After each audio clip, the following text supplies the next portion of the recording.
Ladies and gentlemen, welcome to episode number 33 of the UTR Pro Tennis Tour podcast. My name is James Mackay. I'm the Director of Player and Collegiate Development at UTR Sports. As you know, the UTR Pro Tennis Tour is the go-to tour for rising tennis professionals across the world. Guaranteed matches, guaranteed prize money.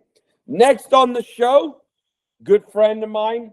He is the head men's tennis coach at the University of Central Florida, Lloyd Bruce-Burgess. Welcome on. Thank you, sir. How's the weather down there in Florida today? I had a hoodie on today, so rare occasion. It's nice. It's nice in Florida when it gets a little bit cold. You know, it reminds me of home.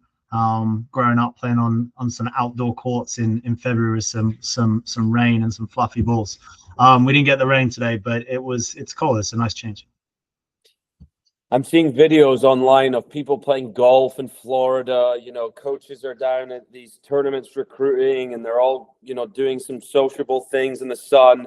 Meanwhile, the rest of the country is in a complete snowstorm blizzard, and it's under 20 degrees. So sometimes I miss that Florida heat.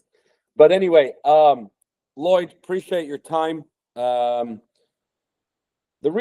of the reasons why I wanted to get Lloyd on was to talk about his story. A lot of you in any career out there, especially in coaching, obviously, you are potentially looking to move up and do bigger roles, right? And I think Lloyd's story is unique, but also something you need to listen to, because everyone has a path. And if you put your head down and you work hard and you put yourself around good people, anything can happen. Lloyd, why don't you tell us a little bit, briefly as you can, your story? You've coached at multiple different institutions, from volunteer assistant to now being a head coach. Take us through your journey. I'll try and be brief. I decided quite quickly I want to be a college tennis coach when I came to the US. So I essentially did everything I could to create that pathway for myself. And being a foreigner, getting a green card or a visa is quite difficult. So I was assistant coach on my OPT year, and then couldn't get a visa from a college. So I went to coach at a club, which sponsored me to get a visa, and went through multiple visas as I was doing that. And eventually got a green card. But I didn't get my green card till I was about 27 or so, and was the director of a club called Genesis Health Clubs. But always wanted to get into college coaching, and that's why I stayed in the US. And so I put my name out there for some jobs, assistant jobs, and wasn't getting a look at all. A couple of years went by, and I just decided, okay, I'm going to stop what I'm doing, and I'm going to go be a volunteer, try and get into college tennis, and basically gave myself a year to do that, and back myself. And so I went to University of South Florida, and luckily I only had to spend about a semester there before I got hired at the University of Iowa, and had a great season. And then COVID hit, and then they informed us they were gonna stop the program, shut down the program after COVID, or during COVID, I guess. And so I only had one more year there. Had to make some decisions on what to do, and looked at a few different places, and decided on coming down here to UCF to be Brad Kanyeka's assistant on the women's side, and didn't really have any idea it would lead to where it does now, but worked hard, and we had a couple good seasons, and really enjoyed it. And John decided he was going to leave in the summer of 2023, and luckily, right place, right time, and some people believed in me and put the neck on the line for me, and I ended up landing in the head coach job for the men's team here, and we've got off to a great start and hoping to continue it. Yeah, Lloyd's been very modest there. They certainly have had a great start. They had the most wins in program history and defeated some in-state rivals to get to the Sweet 16. In only his second year, I believe, as the head coach at UCF.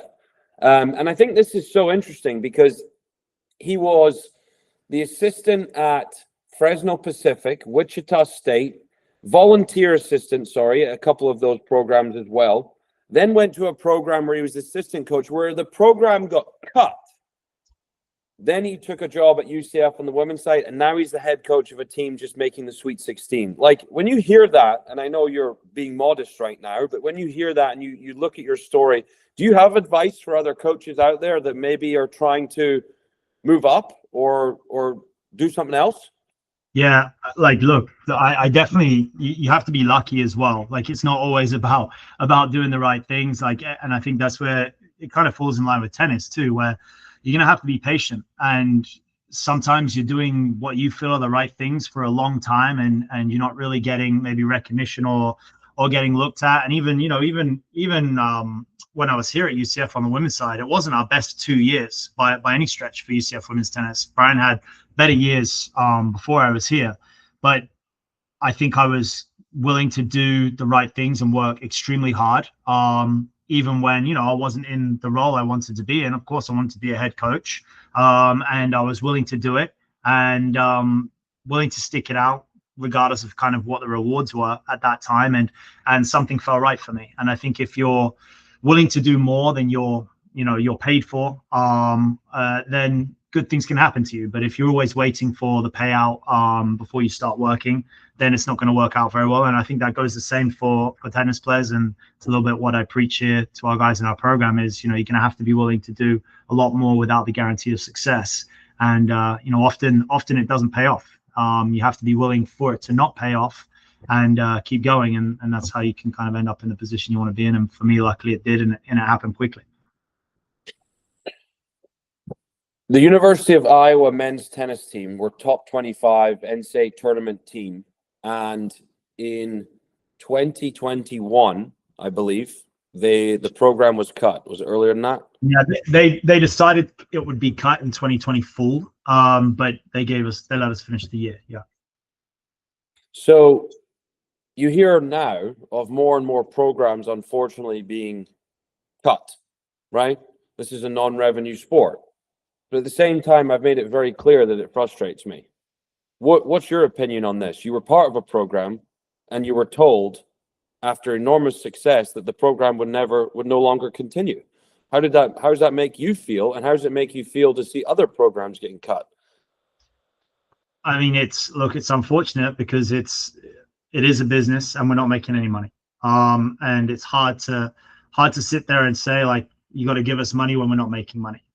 But college sports hasn't always been about that, right? Like, it's been about sports that haven't made money for a long time. Really, football and basketball have carried college sports for a long time. So obviously it's disappointing and upsetting, and I love tennis and I love college tennis. Obviously I made a lot of sacrifices to be involved in it. So I love it, but I think everyone should be thinking, we have to try to do more to make ourselves more relevant.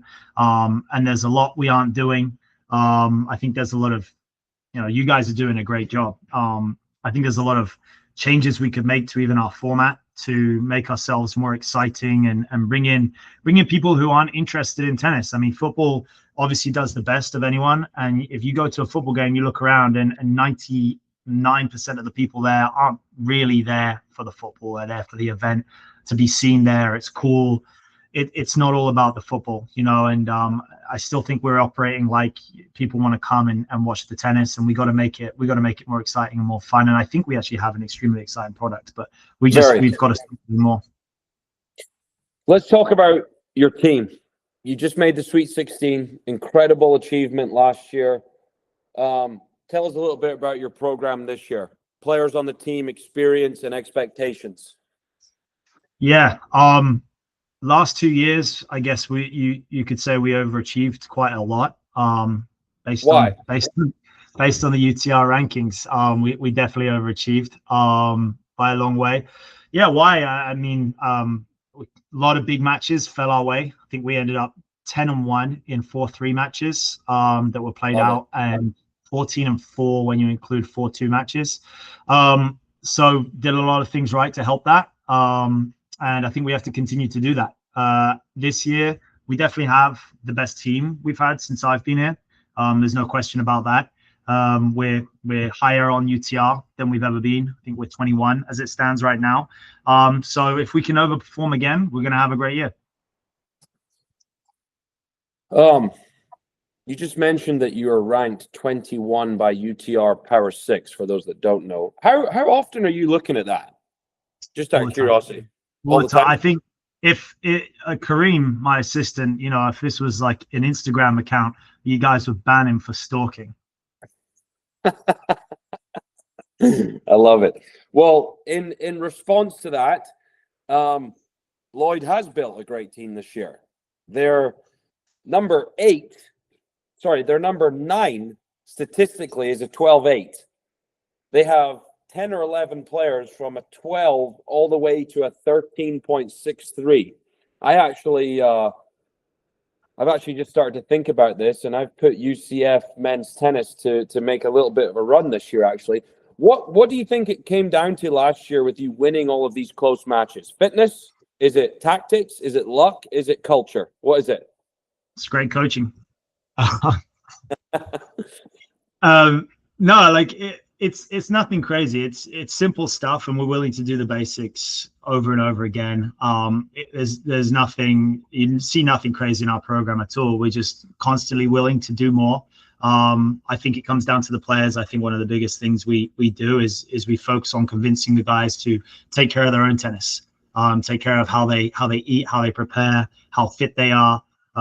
We try not to lose because of anything other than tennis. We try to be better than everybody else in preparation, mental and physical. And then if we're just not as good at tennis, then too good, But it's really about the basics and convincing these guys that, when they're away at summer, when they're away at Christmas, even when they're off the court recovering, when they're hitting and the coach isn't stood on the court, what are you doing? Are you holding yourself to a high standard? Are you holding everybody else to a high standard around you? And if you do that, I think we have a great chance.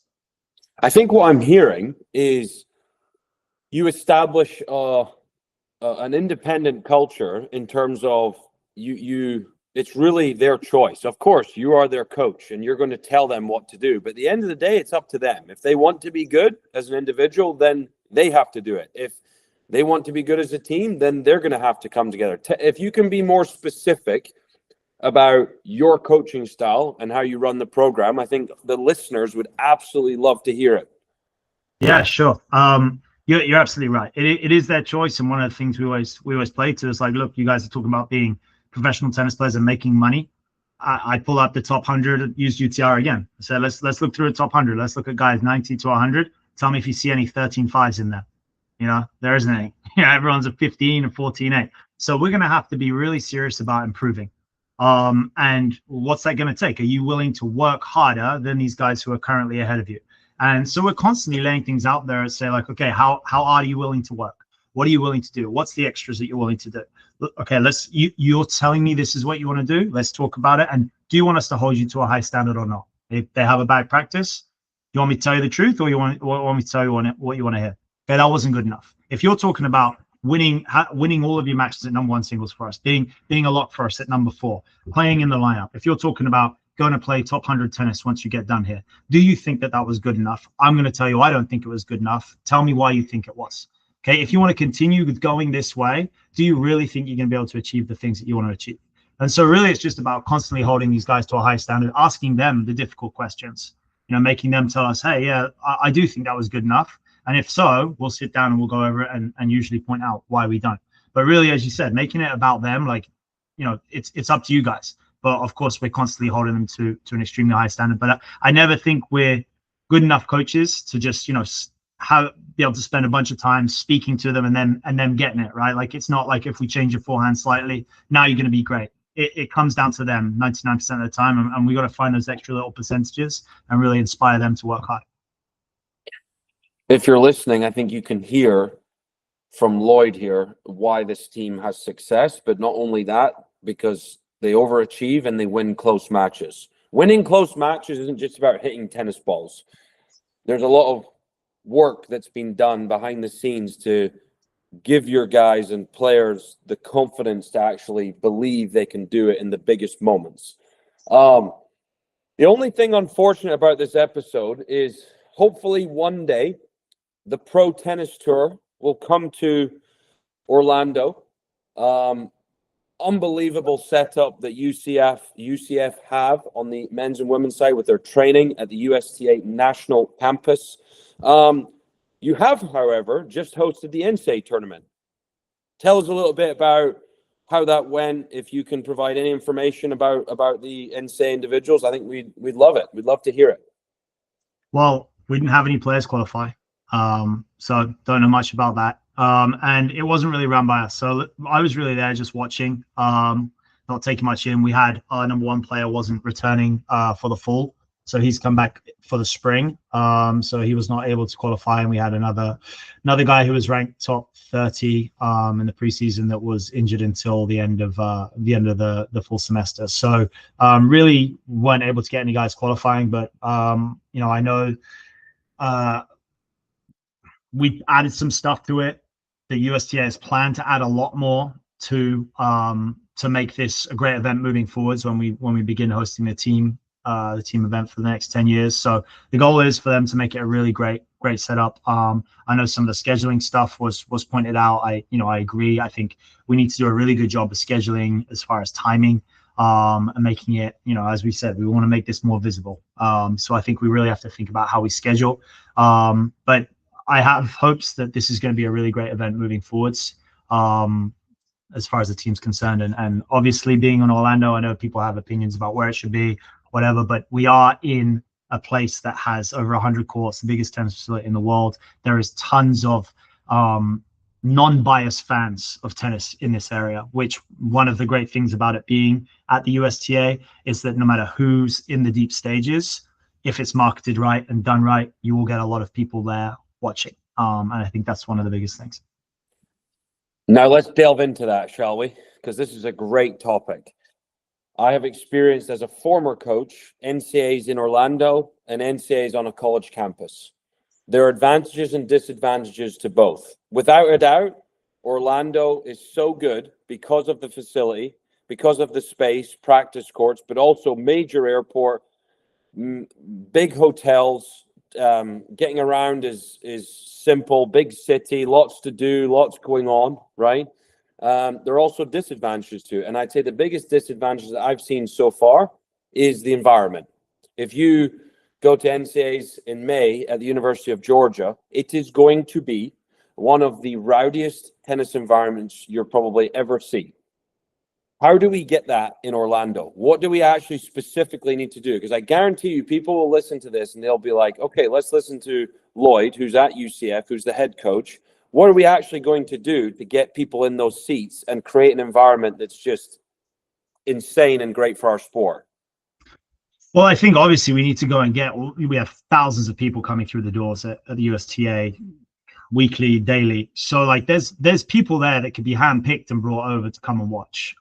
So we have to do a much better job of marketing it. I think the whole 10-year thing, I think that's a great way to start, because if something's at a place for multiple years, it starts to build momentum just organically anyway, right? Rather than like, oh, it's the first year, whatever. Oh, we heard it was great, so we go the second year, third year, it starts to build momentum, just that alone.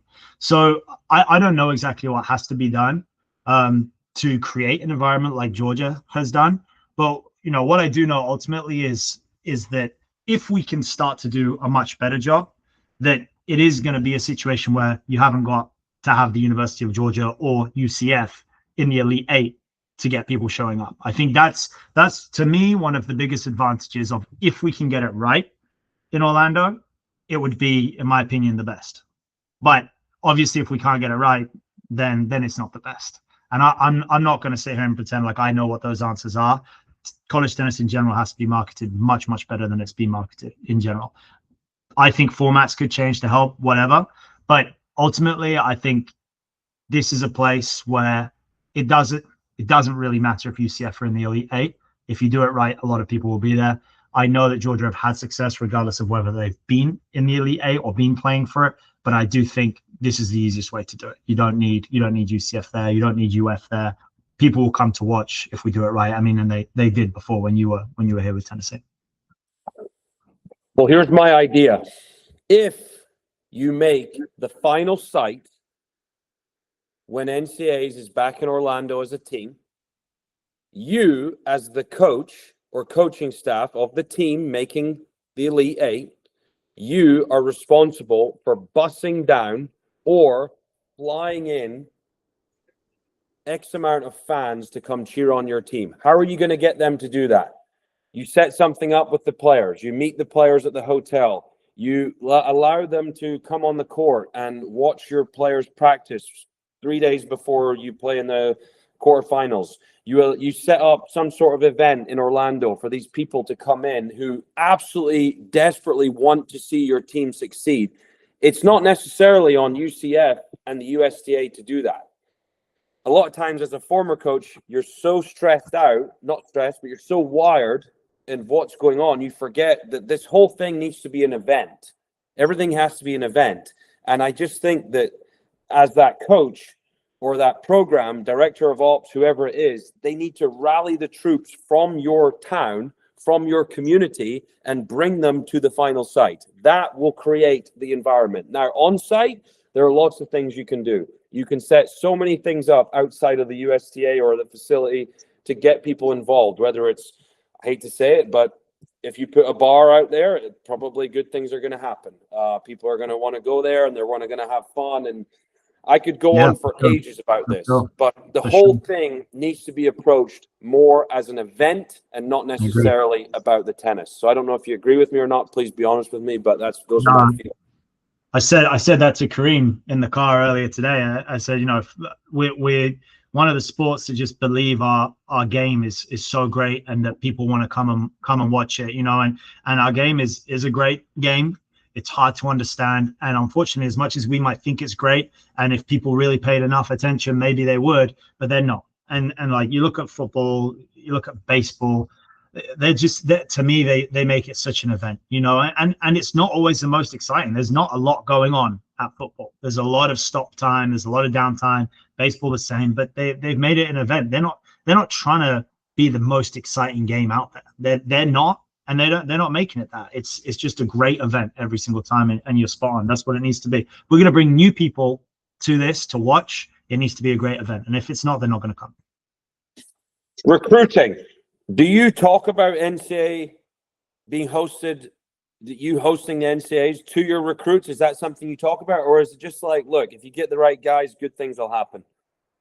Yeah, it's definitely something we bring up. I don't know if it's swayed anyone to come here or not. To be honest with you, especially, we're largely recruiting internationals. We haven't got, next year we don't have any Americans on the team. We have one this year. So I'm not sure that really registers for the internationals. I think for Americans that would register a bit more, but it's something I bring up. But as I said, I don't think it's making a big difference. Recruiting, what specifically are you looking for? How do you do this? You have roster spot limits, scholarship limits. You can be as specific as you want. I've heard on this podcast, some schools have 2 and some schools have 10. How do you go about recruiting, and why do you select certain players? UTR, number 1. Yes, get in there. Come on. I mean, obviously there's a range, right? Like a range of UTR that we're looking for based on age. I'm very adaptable to that based on age, right? Like when we're looking at 16, 17-year-old, going to be a much lower range than we might look at if someone's 19, 20, 21. But that's first and foremost. And then I might go and check out the results from that point, or definitely will if we're interested. This is obviously this is online. If we see in person, it's different, but then we want to start to see video, right? And then we want to see what we believe we can do with this player. Does it make sense for us? And a lot of that can also depend on how many spots we have, right? Like if we've got 1 spot left to fill, we're going to be probably a little bit more results oriented. And then if we've got a lot of spots, we might be looking at someone that we feel, they've got a lot of potential to grow. And this is someone with, we're going to have to fill up 3 or 4 spots for a particular year. Then we've got a bit more room to say, hey, this guy might not have had the results yet, but we believe he can get really good. So we're willing to take a chance on this person. You recently took your squad, or 5 of your players, to the Knoxville PTT, where We had the pleasure of sitting there chatting. Why did you do that? What was the process there? Scheduling, was it last minute? Did you see, the event was going on and something happened in your scheduling? Did you plan it all along? Talk us through that as a coach. We always, well, not always, I shouldn't say always, but last year we took some guys to the Fayetteville PTT. We'd planned on that one originally, and then it clashed with our 15Ks that we had here on campus or at the USTA. And a lot of the guys, they wanted to play at PTT. And so with the amount of matches that are available there, for me to sit there and watch and see them playing that many matches, just really, really valuable for us, obviously. And with the setup, with the format, it's great. We can go back and watch the matches. It's just obviously, like, there's so many reasons to do it, and the number of matches against high quality opponents is obviously the number one. Well, again, let's hope that we can come to Orlando one day. By the way, if you didn't know, I was speaking with someone in the Big 12 recently, and I didn't know this. 4 of the schools are altitude. I thought that was incredible. So you can see that negatively, but I actually see it as a positive, especially from a development standpoint, because I couldn't tell you how to coach in altitude. I don't think I ever did it. We didn't do a good job because we lost at BYU this year. BYU on the road, that'll be a tough one for sure. Okay, my last question for you, Coach. How good do you think UCF can actually be? Do you think that you have the resources and the setup to be a national top-tier institution and compete for national championships? Is that a realistic goal for you? Well, I think I can only answer that as it stands. And as it stands this year, we can win the national title. We beat, I think when we beat Ohio State last year at national indoors, we're an outdoor team playing Ohio State indoors. I think they're further, and I'm just using UTR statistics. I think they're further ahead. They were further ahead matchup wise than any team is than us this year. So if you're just looking at numbers, it's possible. Obviously, it's an extremely hard thing to do, to go and win a national title. But I think it's within the realm of possibility for us to do that. We're not going to be favorites, but it's not out of the question to go and win a national title. But a lot of things have to fall right for you. But certainly a team that I feel can beat anyone.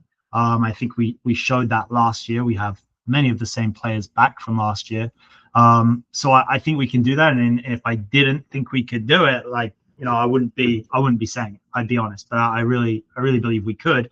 But it's going to take a hell of an effort. We're 21 on UTR. There's a lot of teams better than us. We'll have to get a lot of things right. But yeah, I think we could go all the way. It's not crazy to believe that. And I think with the people we have coming back from last year, a lot of those guys, have helped build this program. I think there's a lot of motivated people, and we've got a really good culture. So things can happen. And I think you've been in the Elite Eight. I haven't. But I think once you get there, if you can get to that stage, I think there's a lot of teams that are mentally and physically beat up, and crazy things can happen. So, we went to the last 16 this year, obviously. TCU way too good for us in that particular match. But, I believe if we can make it there to the Elite Eight, who knows what can happen. And I think we're a tough team. And when things get tough in the last 2 years, we've managed to find a way to come out on top. And so I think if we can get there, we can do it. Look out for UCF this year. I'm calling it now. If I was a betting man, I'm calling it, but I'm not allowed to do that. So I think from what we've heard in this episode is Lloyd has really come from, no disrespect whatsoever, but the bottom in coaching to the top. No matter where you are in your career, just keep your head down. My advice would be generate great relationships. Compete hard, try hard, but as soon as that match is over, shake hands, look the other coach in the eye, do that and generate these relationships over time, because this is a classic example of how you can do something and not only get to that point of becoming a head coach, but also having tremendous success. So, Coach, appreciate your time. Best of luck this year. I appreciate you taking your guys to PTT events. If they need help or you need help, don't be afraid to reach out. And like I said, one more time, hopefully we'll make our way to Orlando. So thanks for your time, Lloyd, and good luck this season. Hope so. Thanks, James. Cheers.